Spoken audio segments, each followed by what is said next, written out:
There's a lot of DeLuises running around. Maybe that's who Peter DeLuise is, which is fine as long as it's not Pete. Welcome to Stargatezing, a Stargate gazing podcast. I'm your host, Mary. And I'm your other host, Kathy. And each week we review an episode of Stargate alternating between SG1 and Atlantis. Hello. Hello. Happy day after your birthday. Thank you. Happy day after my birthday to you, too. Thank you. Happy 5-year anniversary. 5-year anniversary. Holy Hannah. That's wild. Holy Hannah, 5 years of podcast. That's crazy. It is. And as luck would have it, it's also kind of an anniversary episode for Stargate, too. That is true. Very true. I'm also having a reunion of sorts. Oh? You may not hear her, but Shady Cat is here for a one-time visit. That's right. I forgot. So she is here loving up on things. I promise Excellent. not to let her touch the wires. Thank you. Jeff does not like that. Yes. Which is understandable. Yes. It makes more work for him. Indeed. But right now she's laying afar, but I can hear her purring, but you probably can't. So I cannot. yeah. So last night when I got home, as soon as I pulled in the driveway, these cops rolled up and parked behind me. Oh. Because my neighbors across the street, who are not my terrible neighbors, were having some sort of dispute. Oh, lovely. Which was not great. No. The cops were there for a little while. They left. Then it started up again. Oh, neat. And this woman I could hear from the driveway was screaming that another woman had hit her. And so she was going to get retribution. She was angry because the other woman's husband and presumably a family member of hers held her back so she couldn't retaliate. So she wanted the other woman arrested. It was wild. Huh. Then the cops came back. They were there again for a little while trying to calm things down. Left again. This woman drove off. Then she came back, started shouting again, left again, and then Great. came back again and had a long conversation in the driveway with the guy. I was like, oh my God. I'm being a nosy neighbor, one, because my TV screen, as I mentioned to you, is broken. I was like, I need some kind of entertainment, obviously. Right? Yeah. But also, I watch too many murder shows, and I'm like, I need to make sure nobody's going to kill each other. Well, yeah. Yeah. Or if they do, that you would need to report it and maybe act as witness. Yes. So that was my evening. Yikes. Yeah. That was a very eventful evening. Yeah, it seemed to calm down at least, and then I fell asleep, so. Well, that's good. Yeah. Then. Yeah. Very weird. Anything new with you? No, not since we saw you last night. Yeah. What did I do today? I read, did some reading for a while. Yeah, I got my workout in. It's been very uneventful, not nearly as exciting as your evening. Struggled with my puppies a bit. Excellent. Yeah. Yeah. That's been my day. It's been good. Yeah. Good. Indeed. I have no idea how to segue into this episode. I don't either. Yeah, it's What is this episode that we alluded to at the beginning that we are going to now talk about? Yeah, I guess that's the best segue was our anniversary to their anniversary, so you won that one. Good job. 'Cause Thanks. It's a competition. We didn't actually end up segueing anyway, though, No. so here we are. Here we are. This is Stargate SG1 Season 10, Episode 6, 200. A celebration Yes. Huzzah! of the 200th episode, depending on your counting of Stargate SG1. Right. According to TVDB, this was only their 197th episode, so. I feel like they probably didn't miscount. Maybe there's some weird calculation on TVDB. I got nothing. I have no idea. I don't know either. But yeah. coincidence that we're doing it on our 5-year anniversary exactly. Indeed. Because it wouldn't necessarily have worked out that way if we had done Atlantis in any other way or if we had recorded on a different day. True. Very true. As we normally do. And then I couldn't because I worked every night this week. Boo. Stupid work. Right. Seriously. Yeah. Anyway, this episode starts with a recap. He is not just interested in outer space, he is from outer space, specifically Martin, or Marty, depending on how you want to refer to him. It's Wormhole Extreme!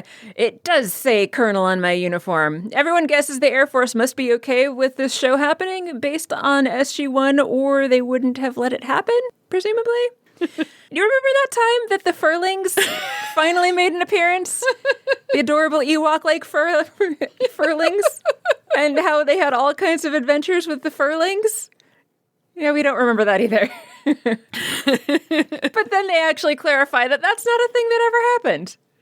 Mitchell, though, says you've got to open big when Sam is voicing over our view of the furlings on a spaceship and saying that that never happened. But, you got to catch people's attention. It's got to be jam-packed. And Vala loves jam because she doesn't know what Mitchell's talking about. And then realizes that, it's a playful twist on the Earth language.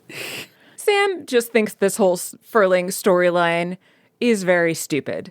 And we see, as we're looking at them all around the table in the briefing room, that they've all got copies of scripts that they are reading. So that's where the whole furling thing came from, apparently. Can we talk about the scene a little bit of the furling thing? Oh, yeah. Just because I found it so freaking funny. It was. I didn't take any notes on it, though. So, they meet the furlings, then they lead the gold right to them, and then the whole furling planet just gets blown up. Oh, that's right. I probably should have taken notes on this. It's really funny, though, because at the last minute, Sam and Daniel are beamed away, and Sam just looks at them and gives this shrug, and the furlings are like, what the fuck? Before they're blown up. As best you can convey what the fuck when you're a giant bear. Right. Yes. They were very Ewok-like, but with larger heads and a little taller.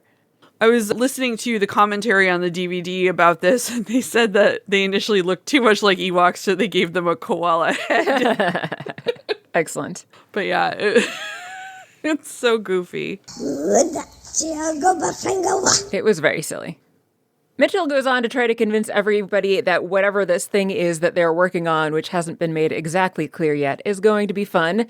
Daniel wants to know exactly why he has to be involved in this, but then Landry comes in and says that they need to make sure that the Air Force is going to be properly represented in this. More specifically, Jack says they have to. And he specifically did say that Daniel has to be involved in this project. Then we learn that this isn't just going to be some Hollywood feature script. It's going to be even better than that. It's going to be an intended for television movie. And I was wondering when it was that the intended for TV movie of Stargate was greenlit and if it was anywhere around the same time and they were making fun of themselves with this. Because their movie probably would have been in production not too long after this episode. Oh, yeah. Seeing as it came out kind of right after the end of the season. True. Landry just goes on to say that they're doing this, they're going to be involved in this thing, they don't have any choice. Vala thinks that there needs to be more sexy female alien in this, of course. But Sam goes on to say that this whole thing is just too unbelievable, and also even more unbelievable is the many millions of dollars that people were paying the writers to come up with garbage like this. And then we learn that this is actually a continuation of Wormhole Extreme. There were only 3 episodes of it that were actually made, but Teal'c says it allegedly performed well on DVD. And then Martin's there. But I love anything that I can also put broccoli or whatever in it. So Martin is back in this episode, or Marty, as Jack used to call him. He's talking into his phone. He's producing this whole movie thing, and so it's just yelling into the phone about movie things, nothing particularly important.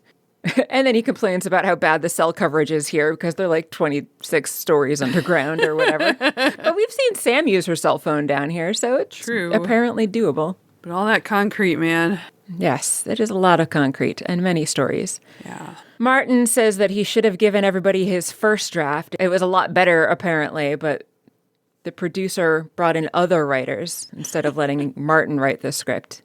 And so that's why it's not as good anymore. So then they go on to debate a bit about opening sequences. Mitchell says that you need a strong opening sequence, but Martin says, what, seriously? No one does that anymore. Just throw up a title and get on with it. So then we end up with just the Stargate title instead of the full opening credits scene. And that made me giggle. I thought that was very funny. It was very funny. After credits, things are happening. Non-existent credits. After titles shot. Something crazy's happening. There are zombies in the SGC. So they are under zombie attack. This is Mitchell's time to action it up as the hero of the zombie fighting sequence here. I particularly enjoyed Zombie Siler. That was He was in hilarious. there. I was delighted to see Siler in this episode. I feel like it's been a really long time since we've seen him. I know. And then there's a point where Mitchell's trying to escape through this gate from the SGC full of zombies. Walter is dialing the gate while Mitchell's waiting to escape, and he is then eaten by zombies too, which was pretty funny as well. Indeed. Poor Walter.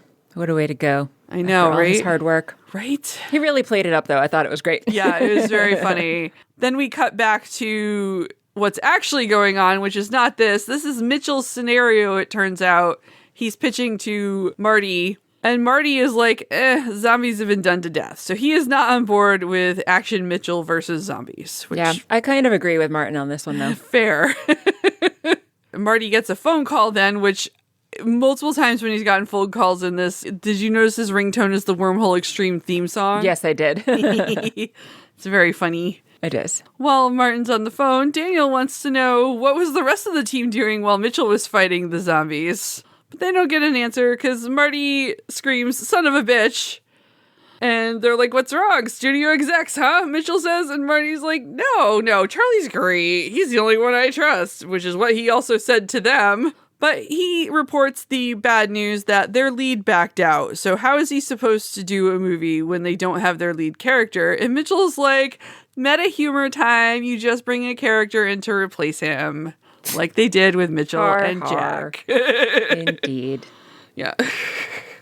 Marty asks for ways he could keep the main character there without actually being there. So Sam's like, well, you could have the other characters reference him all the time. Maybe he calls in once in a while. All stuff that they're doing. Yes. It was amusing. So he's not going for that. Vala is also skeptical of a face swapping or body swapping scenario that is brought up. But Marty wants to know if they have some real life experiences he could use to make this movie happen. So Sam suggests, how about that time Colonel O'Neill was invisible? Everyone remembers that episode, right? Oh, yeah. We get a quote-unquote flashback of Sam's lab, and she's spewing something about why she thinks that Jack is invisible now. Something cloaking generator, something more cloaking generator and radiation and blah, blah, blah. Daniel comes in and asks who she's talking to, and she says that she's talking to Jack, but Daniel says, no, you're not. He's in Hammond's office right now. Sam is upset that Jack has done this to her again. And Daniel also makes reference to the cloaking generator that they took off the mothership. That's going to be the least of their problems. Getting Jack to help make himself visible again is going to be difficult because he likes being invisible. So then we just get a bunch of scenes of invisible Jack messing with a bunch of people on the base, such as when he drives through the security checkpoint and there's, in fact, a dog in the front seat, presumably on his lap, but he is invisible, so you can't see that the dog is on his lap. Ain't no rules said the dog can't play basketball. So it looks like the doggy's driving, and it was very cute. And then in the next scene, there is a briefing room. Daniel's briefing a bunch of scientists, and Jack, invisible as he is, starts snoring loudly. Daniel says to poke around until you find him. Wake him up. And then, of course, there's a rather disturbing scene of Sam in the locker room showering. She opens the shower curtain and asks, "Are you there?" And he says no.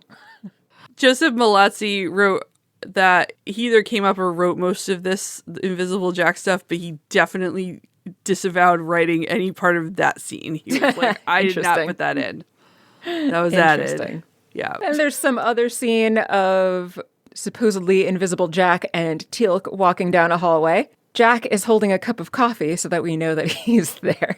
Teal'c's trying to convince him that he can't remain this way forever, but Jack thinks that it's great. He could sneak around all he wants, undetected. They could really fight back against the Goa'uld with the element of surprise if they had an invisible warrior on their side. And he can do more for the planet invisible than he could ever do as his visible self.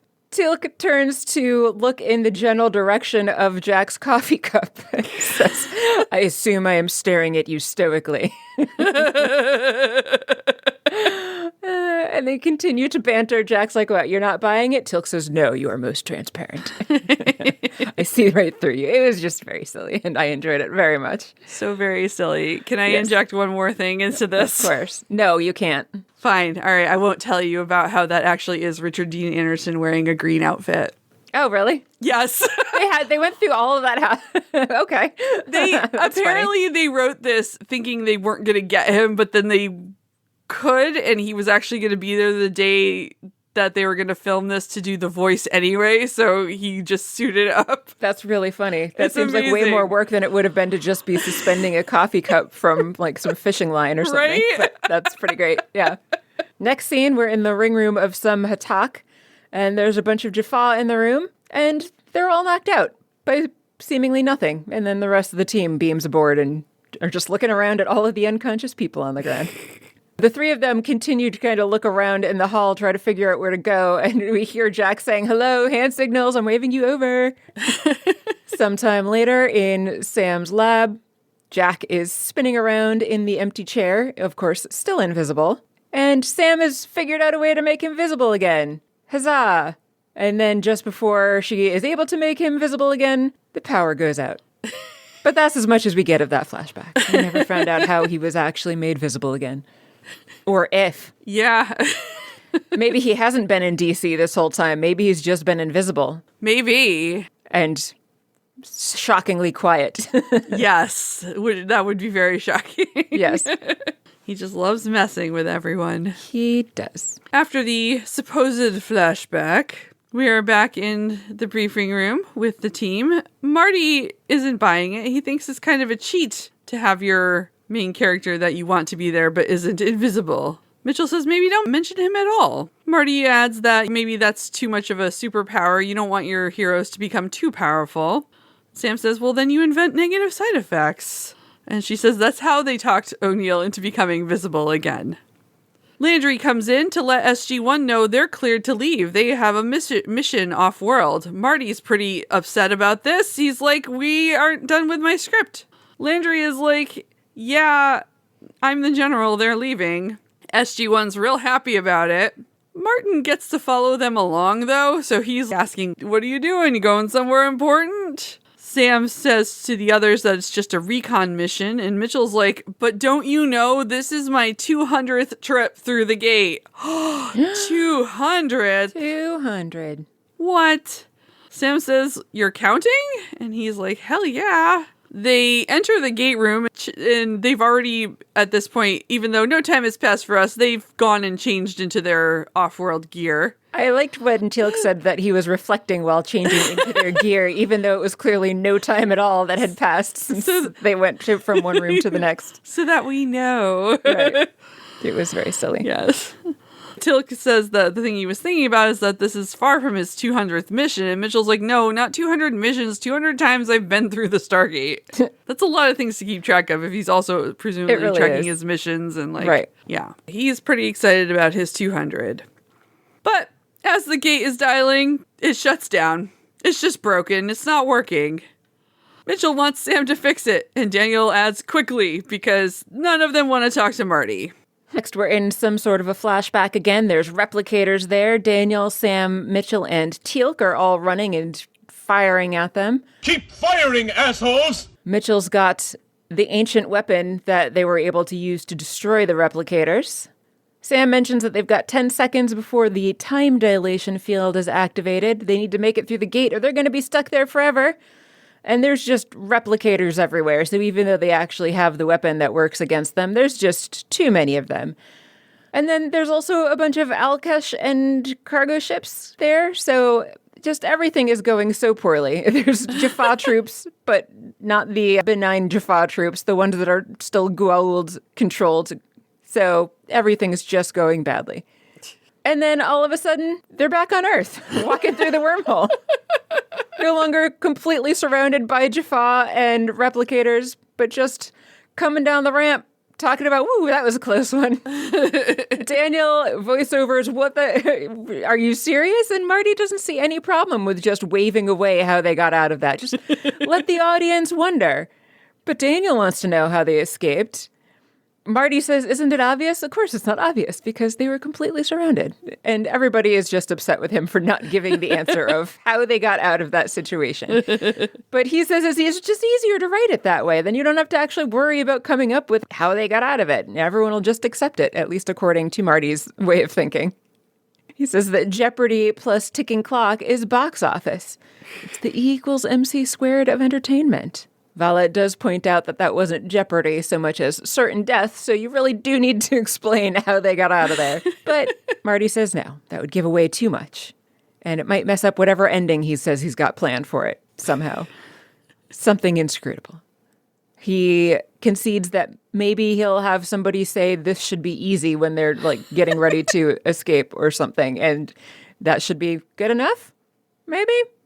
Mitchell makes some reference to himself being essentially the Colonel Danning character, but Marty says, no, I've already told you a bunch of times that guy is Colonel O'Neill. He's not you. Mitchell is very upset about that. So now both Vala and Mitchell are feeling left out of this whole script thing. Mitchell whispers to Sam as she comes in to ask, is the gate working again? Please tell me you've got the gate working again. But no, they don't. They've got diagnostics running, but they have no idea what happened to it. There is power going through, but it's just not working, blah, blah, blah. MacGuffin reasons for why the gate's not working. Marty thinks that all of Sam's MacGuffin science was awesome, and he wants her to say it again, but she says no. Marty tries to repeat it back, talking about feedback face and flux capacitors, but obviously he's not quite getting it. But he's going to go try to write it down before he forgets. Vala goes and chases after him out in the hall and says to forget about all of that. What he really needs is the interesting perspective of another alien, because you're an alien, right, Marty? I'm an alien too. What about the perspective of aliens who do not have to worry about classified information the way that everybody here on the base has to worry about classified information?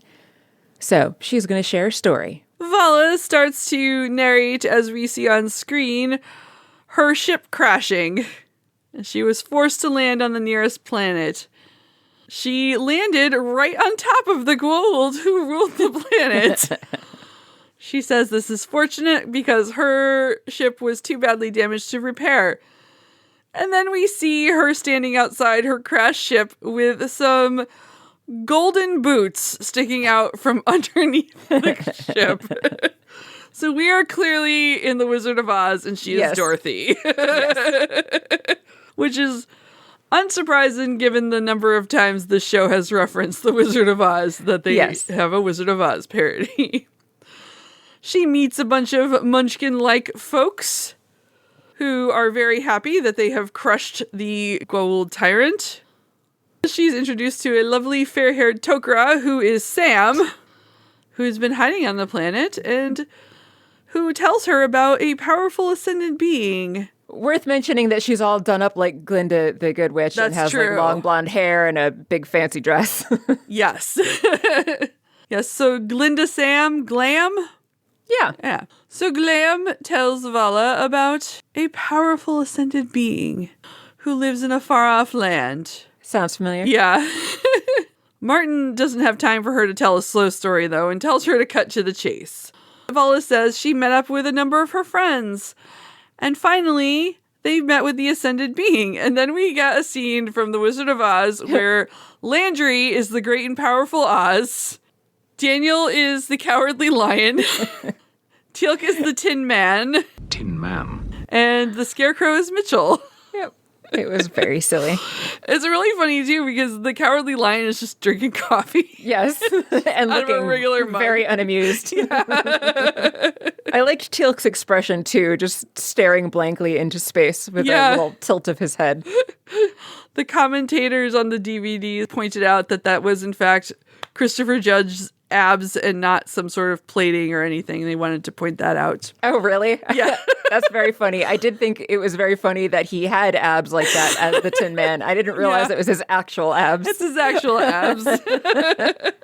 That's hilarious. Dorothy Vala, I don't know how to combine that, explains to Landry's floating head that she thought she wanted to go home, but now she's decided she wants to be part of something.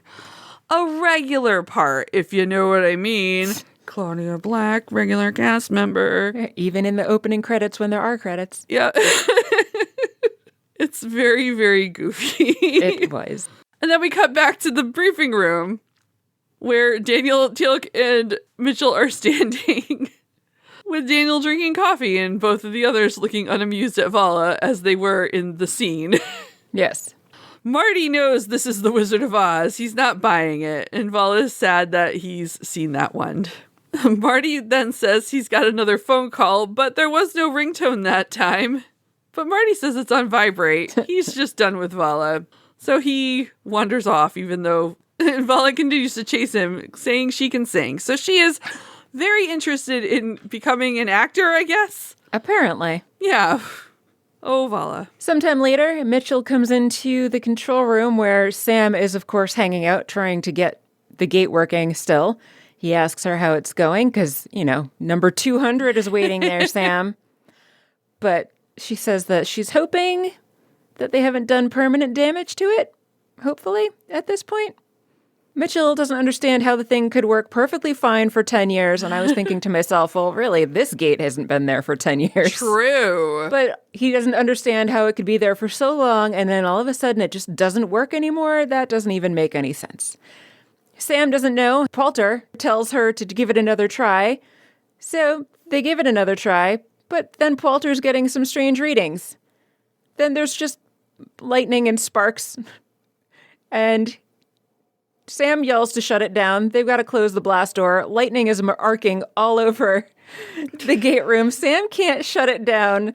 So they decide, of course, to send the one person that you would expect to go into a room like this, who is required to get injured in every episode that he's in. They send Siler in. No protective equipment or anything. He just has to run all the way clear across the gate room to the emergency shutdown on the far wall. And of course, that doesn't work out well for him. He gets hit by lightning and is blown backwards into the blast door and asks why this always happens to him. It was very silly. So Sam silly. says they're going to have to evacuate the base. So Landry does so. He declares the code red emergency and tells everyone to get out of the base. The gate is continuing to overload. Everyone's got to get out of here now. And then Cheyenne Mountain blows up.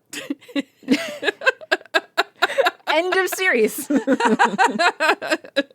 I guess we're done with this podcast? Yeah. Atlantis only moving forward. Yep. Oh, but no, that wasn't real. Turns out that was just the end of Act 2, Marty says, when we see everybody in the briefing room after this.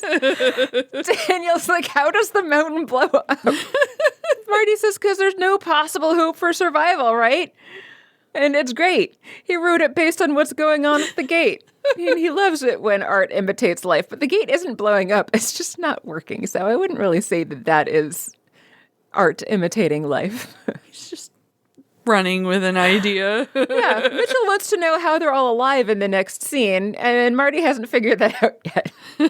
He'll work on that later. Maybe they were beamed out or something? Sure. But Teal'c thinks that's too convenient. Marty says hang a lantern on it. Daniel has no idea what that is, and Marty says it's when another character points out how convenient something is, which is, of course, what has just happened. They keep going back and forth about this a little bit more, and then it's time to move on to scene 24, which is one of Marty's favorite scenes. And Vala starts reading. Interior bridge. And we're in Star Trek. Yes. Captain Mitchell Kirk comes in. He did an excellent impression, I thought. He did. We've got Teal'c standing behind the captain's chair area with a deep V. Sam has some teased up hair happening and a big earpiece. I mean, it is all very original series, like including the deep V shirt Yes. and the weird earpiece. Yeah. They're not quite wearing Star Trek colors, but they're all in gray and Pretty, yeah. yeah. The styles are definitely Star Trek styles. Yeah. Sam is supposed to be Uhura, I think. Yes. She's picked up a Hence the strange earpiece. anomaly. Yes. A singularity is about to explode. Teal'c says that the weapons are at maximum. This transcript here has him as Spock/Worf. Yeah, so does the one I'm looking at. Okay. I don't know if that's just this person's interpretation. Yeah, Sporf. An even weirder version of Tuvix. Sporf. Yeah, Sporf. Not sure which one we want. I mean, I at least like Spock and Worf as individual characters. Yeah, that's true. Unlike, I mean, I like, Neelix. Neelix just is the one that sucks in that particular scenario. Tuvok is good enough. Yes. Daniel is there too. Although not playing an actual doctor in the scene, he's definitely taken on the affectation of Dr. McCoy in this. Yes. Because he's like, damage chem, solar flare. Mitchell Kirk asks for reverse polarity. Sam says she'll do her best. Uhura Sam, you mean? Uhura Sam, excuse me. Mitchell Kirk gets on the communicator and speaks to someone in the engine room who is supposed to be Scotty. It is, in fact, Brad Wright, who is the creator of SG1. One of them. I was wondering about that. Okay. Yeah. I was like, who's this guy? I bet he's supposed to be somebody, but I don't know who he is. They said they were initially hoping to get Paul McGillion We babies. to do this one, but for whatever reason he wasn't available, occupied, didn't want to, who knows. But so Brad Wright did it. So he tells I can't call him Kirk Cameron. That's not right. But I could. You could. It would be accurate. Yes, that's true. He tells Kirk Cameron, I'm doing it. He's giving it all he's got, Captain.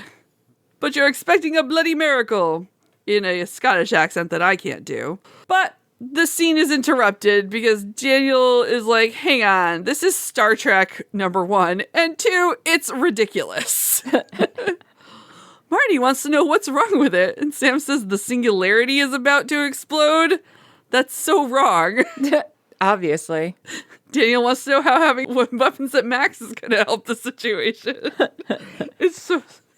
I love this so much. But Marty's like, the audience doesn't know the difference. They love weapons at maximum. Mitchell, though, says, don't underestimate your audience, who are generally sensitive, intelligent people who respond positively to quality entertainment. Of course. Must pander to the audience. Indeed. Tilquans doesn't understand why everyone in this script must inevitably explode. A valid question. Not just everyone, everything also. Yeah. But Marty is like, explosions are great. Everyone loves explosions. They make great trailers. More explosions, better trailers, more viewers, more explosions, the happier Mary is. Yes, exactly. But they think he's ridiculous. Then his phone rings again. Mitchell asks when he gets off the phone, trouble with Nora? And Marty's like, no, I love Nora, but, one of the new junior executives at the network suggests we recast the whole movie with younger, edgier versions of the team. Can you imagine that? That's ridiculous. Who would do that? Yeah.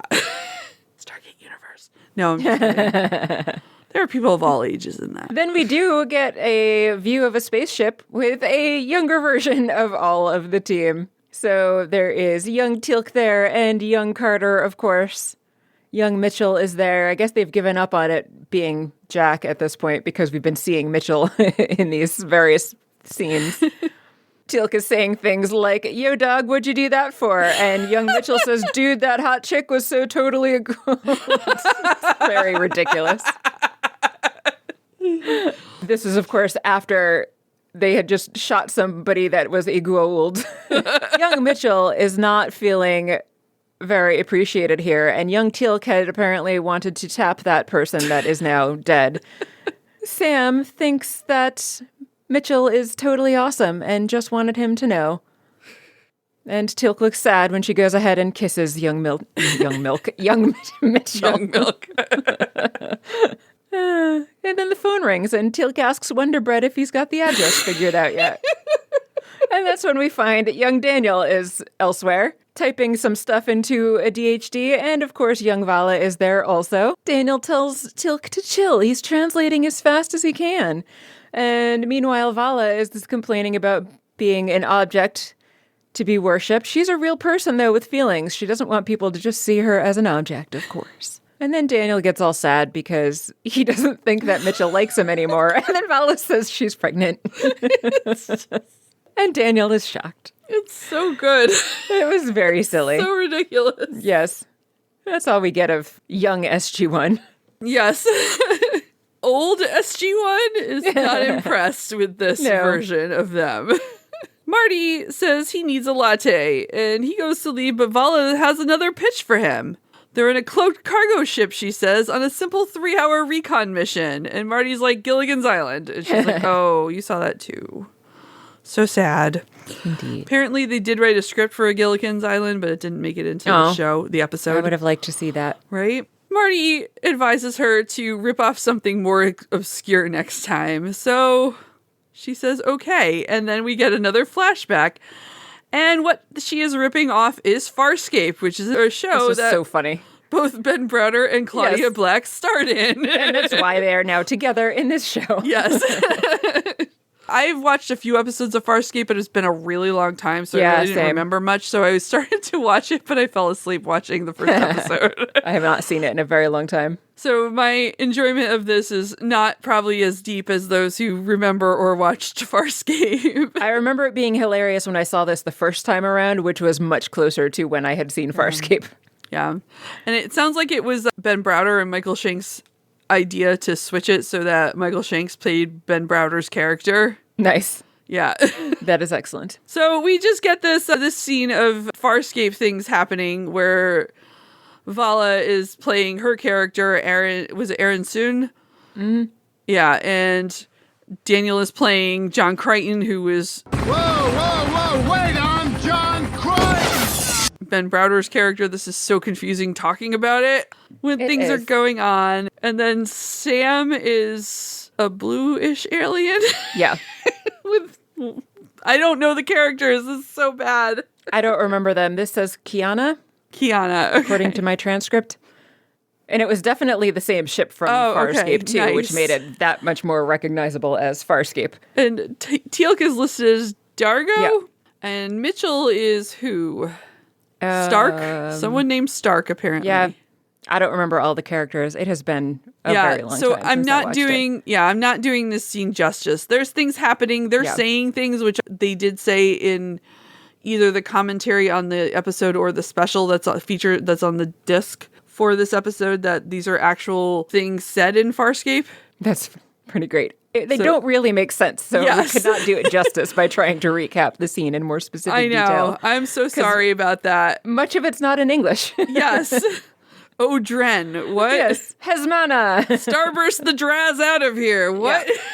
Yeah. So there's a very goofy episode of that, which Marty admits he does not recognize that one. Then he gets a text message. The foreign distributor has gone bankrupt and his budget has been slashed. Sam's like, you got this in a text message? But Marty ignores that and he's like, it screws up my Act 3. Mitchell asks what happens at the end of Act 3, and Marty's like, not much with these cuts. Act 3 just ends. And then it just cuts to black. Yep. Just so many jokes. Yes, it's hilarious and hard to keep up with. Yes. But we made it, mostly. Yeah. Sometime later, everyone's in the briefing room. Daniel's looking out at the gate, and Vala's there with him. They've got a Wormhole Extreme script with them that Teal'c is sitting at the table reading. Landry's there talking to Martin, so it's just everybody's just kind of there reading scripts. Vala's got a script there that she points to Daniel. What's so bad about this part? And Daniel doesn't care. He just wants to be able to go through the gate. He wants to be out of here. Sam comes over and says that they're trying to fully reset the system. She says this to Landry specifically, and Vala interrupts that conversation about the gate, though, to say, well, why don't we all just give Marty our files if we want all this to be more accurate? Sam says it's because they're classified. But if nobody would believe what's going on here anyway, as she points out, Vala doesn't see why it would matter if they gave him all the files. Sam asks, do you have any idea how many mission files there are? But of course Mitchell knows, because he's read every single one, he says. And he tells her that there are 1,263, hopefully 64 by the end of the day. Everybody is shocked and confused as to how Mitchell actually knows that. But Daniel's like, well, I guess then it actually already is 1,264. Mitchell says no, he's absolutely sure he's read every single one. And that's when they tell him that there was one secret one, 30185, apparently. But they can't tell him. Mitchell doesn't understand, of course, how they possibly can't tell him because he has the highest security clearance known to mankind. So what the hell is 30185? But they were sworn to secrecy, so they can't tell him, which of course just continues to make Mitchell more and more upset. Vala says that they can tell her, of course, because she's trustworthy. Sam says she's reluctant to tell him about it because it directly pertains to Mitchell. She says it's about the gate sending them back to 1969. Mitchell specifies he wasn't even born until a year later, and Daniel's like, yeah, well, 9 months later, to be exact. Ever wondered why Jack has such an interest in you? Teal'c is just watching all of this expressionless. Mitchell, shocked, asks, Jack? Teal'c says, indeed. Ever wonder why you were chosen for the 302 program? Ever wonder why you were chosen for SG1? Vala chimes in, you're saying that Jack is... Mitchell cuts her off and says, my daddy? But then he realizes that they're just fucking with him. And Sam says, no, we really can't tell you about it, though. Marty gets off the phone and comes over to tell everyone that the entire cast heard that Marlowe was holding out for more money, and now they're all holding out for more money. He doesn't know where any of this comes from, and what a mess. How is he going to do a movie without any actors? Mitchell asks Sam, well, correct me if I'm wrong, but aren't there parallel dimensions in which everything has happened in some way, shape, or form? And Sam's like, yes. And we've seen it for ourselves that there are, in fact, parallel dimensions. So Mitchell suggests, great, we'll just use our imagination then for what would happen in this movie. And then we get a scene of the Stargate coming out of the sand. So it's like starting all over again, SG1. Yes. And we see it being lowered into Cheyenne Mountain. And then we see the people. Yeah. The people are puppets. I hated it. It is... I don't like marionettes. Yeah, well, that's why I never watched Team America World Police, but the writers of this show loved that movie. No, I never watched it. Loved the idea of this. They said... perhaps 25 grand a puppet doing Seriously? this. Yeah. Wow. But yes, it is all done with marionettes. It's basically the start of SG1 all over again. Yes. But goofily with puppets. Hammond's like, we've got this multi-billion-dollar facility under Cheyenne Mountain, so we can use this thing. Does anyone know how? And Puppet Walter's like, we thought you would know. But Puppet Hammond's like, we've got to put together a team. The most beautiful, battle-ready scientific genius I know, starting with her, Captain Dr. Samantha Dr. Carter. And Puppet Carter comes in, reporting for duty. She explains how to use the Stargate, and then brings up her classic, my sex organs are on the inside versus the outside situation. Always love that cringe line. Of course. So he tells her to get to it, so she computer things, and then Hammond's like, we need a bookworm adventurer who can say brains and guts in 27 languages. And that's Daniel, Puppet Daniel. He comes in, he doesn't know why he's there. He's just brought in by a gunpoint. It's like, why have I been brought here? Oh, he sees the Stargate, what's that? But Hammond says, yes, we found this big ring in Egypt. And Puppet Daniel is like, I knew it! I was right! He explains about the constellations and stuff, and he picks up a marker and goes to the whiteboard and just scribbles on it.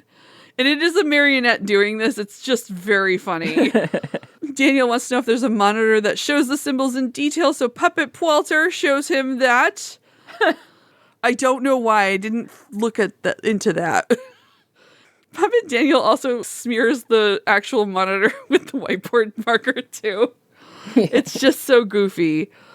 Anyway, so they figured it out now. And Puppet Hammond is like, what we need to do is bring it all together with a new leader. Someone who'll laugh in the face of his enemy, even when it's inappropriate. As a matter of fact, it does say Colonel on my uniform.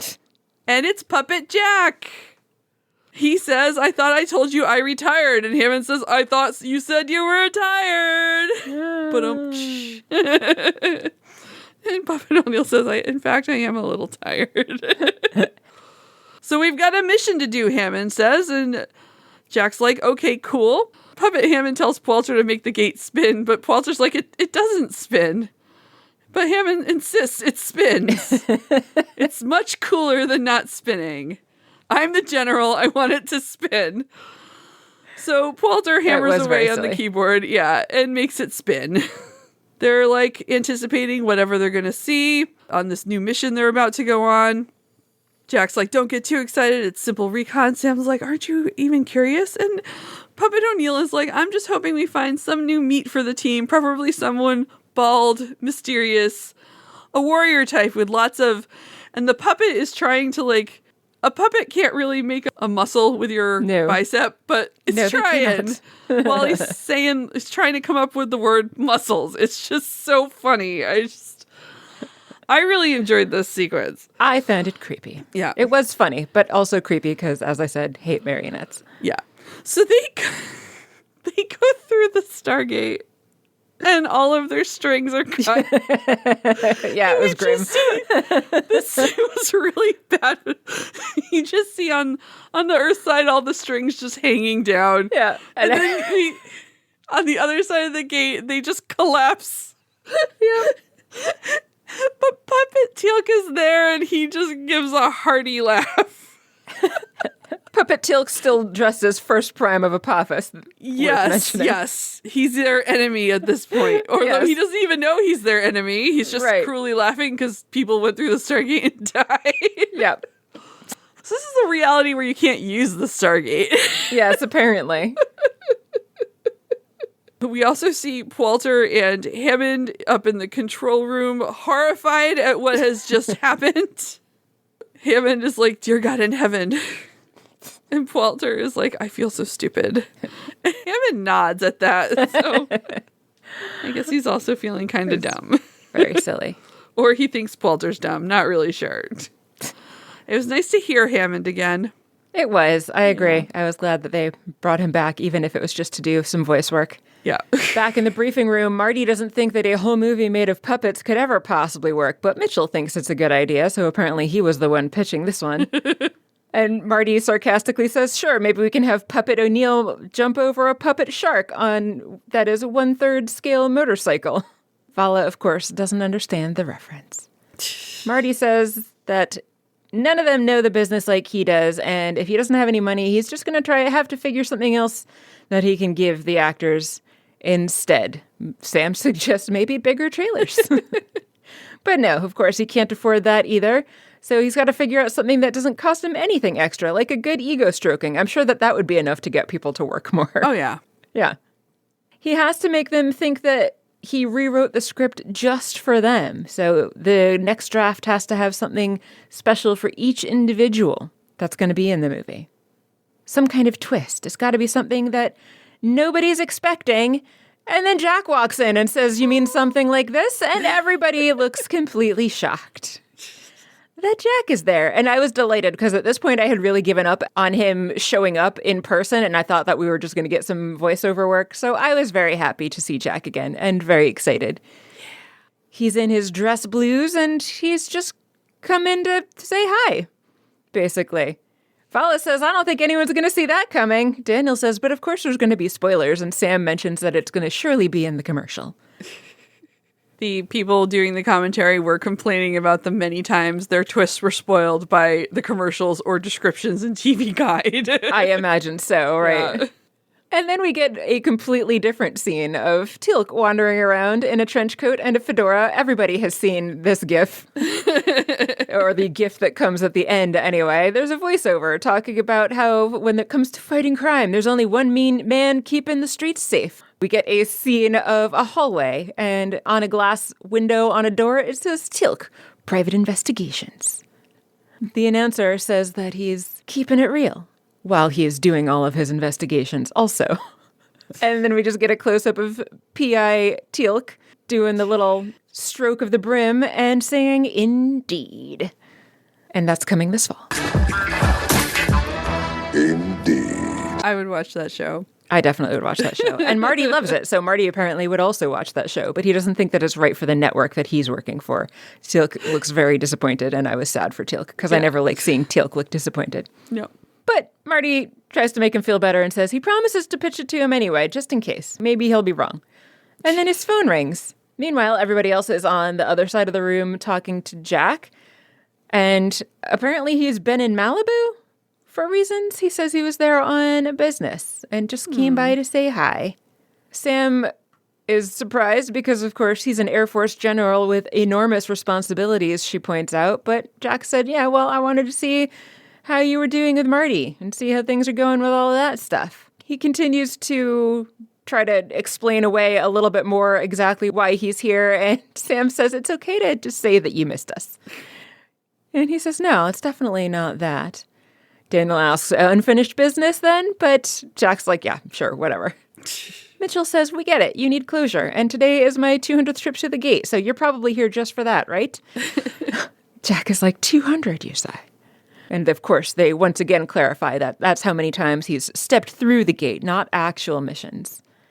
And then Jack's like, you know what? I wouldn't mind one more trip through the gate, too. So apparently, if and when they actually get the Stargate up and working again, he's going to go with them. More specifically, he says he'd like to go through the old orifice again. And when everyone looks at him strangely, he's like, don't we call it that sometimes? Marty comes back from his phone call and starts yelling about focus groups. They hate the ending, apparently, so now they've got to come up with something else all over again. And, of course, Jack suggests that they all go fishing at a cabin. Perfect ending. It was the perfect ending. They should have just stopped. I agree. Yes, I very much agree. We do, of course, get a scene of everybody fishing at the cabin. Pretty much the same way that things happened before, except that Vala and Mitchell are also there off to the side. So we've got the original SG1 hanging out there, and then they look over to the other two. And Mitchell just says, yep, it's good to be here. It was very silly. Indeed. And Jack yells at them that they weren't there. Marty asks sarcastically about the twist. Is it that there's no fish or something? Vala suggests a wedding.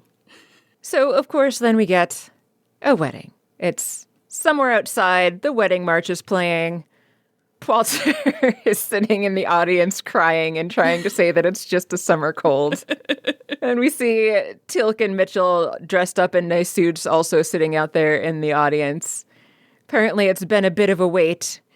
Meanwhile, Jack and Daniel are standing up at the altar, and it's hard to tell exactly which one of them is going to be getting married since they are both wearing tuxedos.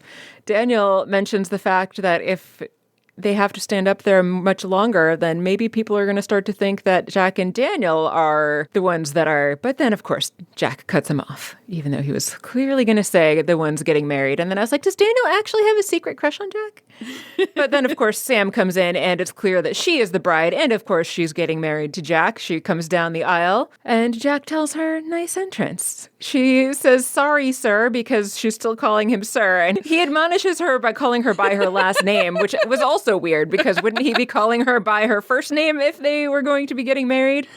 And then there's a random Asgard there that's apparently going to be officiating. Yeah. Then we're in the briefing room where Jack doesn't know what to say. Sam and Jack both look very awkward. Yeah. Marty is like, yeah, I would do that if I want to torture the audience on purpose. Then Landry comes in. Great news, everyone. The gate is working again. So everyone heads towards the gate room.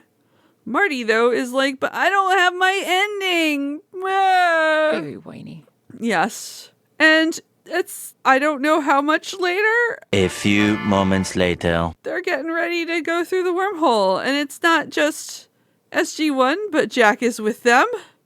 Landry is standing next to them, tells Jack to keep these kids out of trouble. Jack's like, why don't you come along? Landry's like, I'm not really sure about that. Jack says, but really, come on. Landry's like, why not? What the hell? So Landry turns around and addresses Walter in the control room and is like, come on, we're all gonna go. And Walter's like, I don't have anything to wear. I don't have the right outfit, is what he says. Jack tells him he looks fine, so Walter heads down, but when he enters the actual gate room, he's wearing the same black outfit everyone else happen? is. He's No time kitted had up. passed. No time. The gate activates. Landry whispers to Walter, everything ready? And Walter's like, SG's 3 and 18 are waiting. And Landry asks something about a cake. Walter says, yep, balloons, streamers, everything. So cool. Mitchell's like, all right, let's go. But before they go through, Jack also invites Marty to come down. Marty's like, I can't. The movie's been canceled. I just heard. Oh, so sad, Jack says. But Marty's like, not really.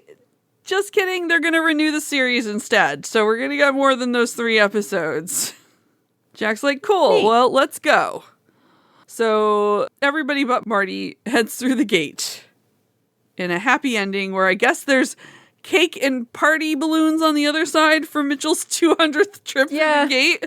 Yeah, that's weird. Very silly. Yeah.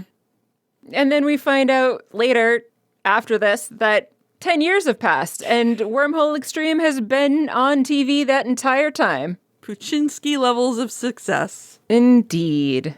Yep, director says cut, and then it's basically a documentary from there on out, talking to the various cast and crew that are involved in making Wormhole Extreme. There's a new guy there that is only credited as new guy and is thanking a bunch of people for handing him props and doing all kinds of stuff. Marty tells everybody nice job, and who would have ever thought we'd make it to 200 episodes? Marty gets a phone call and asks into the phone, are you kidding? And then he tells everybody that the movie's back on, and everybody cheers.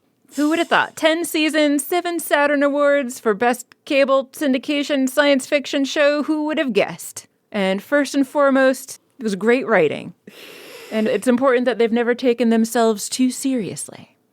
Then we get somebody named Reese talking into the camera about, how all the writers are great. Maybe it's a little bit of a boys' club, but everybody's great. And the new guy says that the challenge has been coming up with a good catchphrase. I would assume that this new guy was the one that was intended to take over for Danning, who never came back. He was talking about how he was workshopping, it's what I do, and saying it in multiple different ways.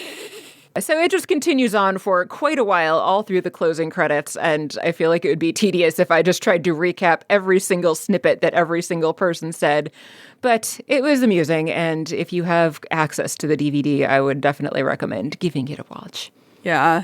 I did like some of the references talking about the guy who plays Daniel about his hiatus from the show, talking about how he enjoyed acting without people hurling papier-mâché boulders at him all day. Yes. And of course, the person at the end who's talking about how science fiction is an existential metaphor and it allows us to tell stories about the human condition. And he does quote Isaac Asimov saying, individual science fiction stories may seem as trivial as ever to the blinder critics and philosophers of today, but the core of science fiction, its essence, has become crucial to our salvation if we are to be saved at all. End episode. End of episode. Kathy, did you like the episode? I love this episode. It was so funny. It was a very good, as long as it's not over the top and all the time, I really enjoy meta episodes like this. I enjoyed all of the different little scenarios they came up with and all of the different characters that the SG1 characters got to play. Yeah, so this was just fun for me. How about you? Yes, I agree. It was nice to get a break from the whole stupid Ori thing. Yeah. They didn't even mention the Ori once in this, which was true. Nice. It was very entertaining. I thought it was very creative and very silly. There were many ridiculous and dumb jokes, which I liked. And then there was also a lot of explosions, which I also liked. And then Jack was there, and that was fantastic. So yeah, I really liked almost everything about this, except for the fact that there were marionettes. But the marionette storyline itself was funny, so that did help me to look past how much I actually hate marionettes. Yeah. Good episode. Good all stuff. around. Yeah. Enjoyable. Agreed. The first episode of this show that I feel like I've really enjoyed in quite a while. I know that there's been a few that weren't too bad, but it's the one I've liked the most in recent times. And Jack was back. If only he'd stay. I know. What are we going to talk about next? Next is Atlantis, Season 3, Episode 6, The Real World, according to IMDb. Dr. Weir finds herself on Earth, where to everyone else, the Atlantis expedition was just her delusion. That is very short compared to the paragraphs-long descriptions we were getting at the beginning of this yes, season. Yes, it is. Meanwhile, over at TVDB, Elizabeth Weir wakes up in a mental institution where she is told that the expedition to Atlantis and the Stargate are figments of her imagination. Sounds vaguely familiar, but I don't have anything too specific that I remember about it. I watched it already, so I'm not going to say anything about it. Fair. Except that I'm just going to say I generally don't like episodes like this. Yeah. I think that I said the same thing when we had the episode with Teal'c and his whole alternate life hallucination. Yeah. So I probably won't like it either. There's a Buffy episode like this where she's alternating between thinking she's deluded her whole life and then not. And I don't like that. Yeah. I don't either. I agree. Yeah. Anyway, but maybe gaslighting people is shitty. Yes. And it doesn't make for good entertainment, in my opinion. Indeed. But I think you said something about there being a Jack thumbnail in this last time we were talking about it. Was it this one? I think it is Jack. Let me take a closer look. It's very small and blurry. I do think it is Jack, and I hope that it is Jack. He's in the blues and holding his hat, and I'm just going to hope. The more you said you saw it. Was he in it? Yes, but I didn't want to spoil it. They were talking about the making of the marionette part, and they initially did all the scenes with the actors there just wearing their clothes, and they had a shot of Richard Dean Anderson, and I'm like, he's wearing the biggest fucking pants on earth. He always did wear excessively large pants. It's the Richard Dean Anderson treat. Yep, it is very weird how big his clothes are. Big clothes. Anyway. Indeed. Yeah. Anything else? I don't think so. Thank you so much for listening to Stargatezing with Kathy and Mary. Our fully listener-supported program couldn't be done without you. Show your support by telling everyone you know how awesome this show is. Find us at stargatezing.space. Reach us by email, stargatezing@gmail.com. Find us on social media at Blue Sky. Get some merch, tinyurl/stargatezing. And finally, show your financial support at patreon.com/stargatezing. Thank you for traveling through the gate with us. Catch you next time on Stargatezing with Kathy and Mary. I'm Mary. I'm Kathy. And you've been listening to Stargatezing. The end. The end.